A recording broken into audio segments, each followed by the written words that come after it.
Спасайте мир. Мир можно, помните, когда Христос сказал, да, что если есть в этом городе один праведник, то я этот город спасу. Так вот, тут целая группа. Вы глазастые, вы умные. Не поддавайтесь ни на какие провокации. Будьте добрыми. Отбросьте агрессию. Наступил тяжелый момент, когда только ваше поколение может защитить нашу страну. Страну от нападения воинствующей агрессивности, от хамства, от грязи, от мата и всего прочего. Поэтому Пастернаком по мату, Моцартом по грязи, Брамсом по чувствам и спасайте. От вас многое зависит. Не верьте в то, что вы маленькие пешки и должны только сидеть у телевизора и смотреть его и слушать, что вам говорят взрослые, выжившие из ума дядьки. Живите и чувствуйте красоту. Не поддавайтесь на провокацию. Иногда мир заходит не туда. Ваша задача его исправить. И в том числе каждым вашим словом, выступлением, взглядом. Защищайте мир. Я рад за вас. Если вы не туда зайдете, значит не туда, значит там тоже хорошо. Распрямляйтесь. Как бы вас попсой не били, любите то, что принадлежит избранным, элите. Человечество всегда делилось на две категории. Очень просто уничтожить попсовое мышление, то есть уничтожить, превратить их в рабов. И очень сложно превратить в раба человека, который сам один, думающий, чувствующий.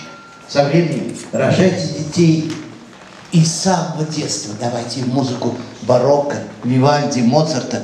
С самого детства читайте им замечательные стихи, даже когда они еще не понимают, они услышат интонацию. Сейчас в стране родился целый ряд детей с моими дисками, то есть все 9 месяцев мамы по всей стране и в разных странах слушали мои слова и слушали музыку. И получились чудесные дети. Они к 3 годам уже говорят: давай скрипку, давай фортепиано, импровизируют, фантазируют, у них развивается память и так далее. У вас все впереди, и все зависит от вас. Главное, не допустить сейчас никаких войн.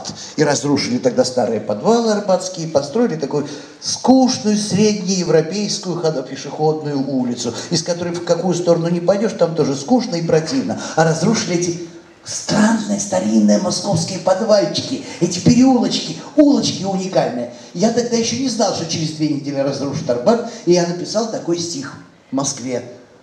Он называется «Московские старухи». 1990 год. Старые московские квартиры, в них старухи, словно негативы, веруют упрямо в дух и Баха. Кружева, как дырки в их рубахах.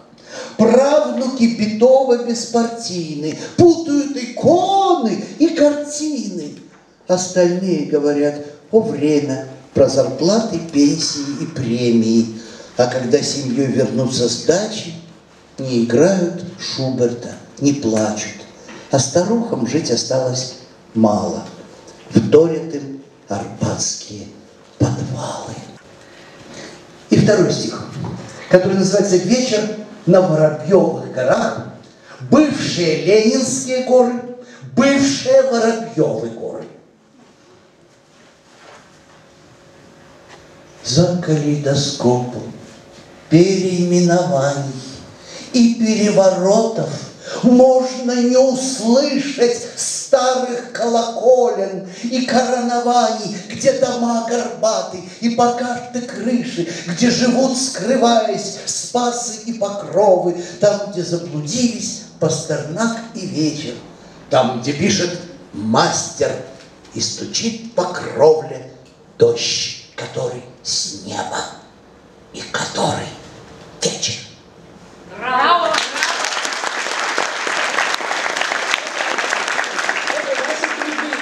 Спасибо.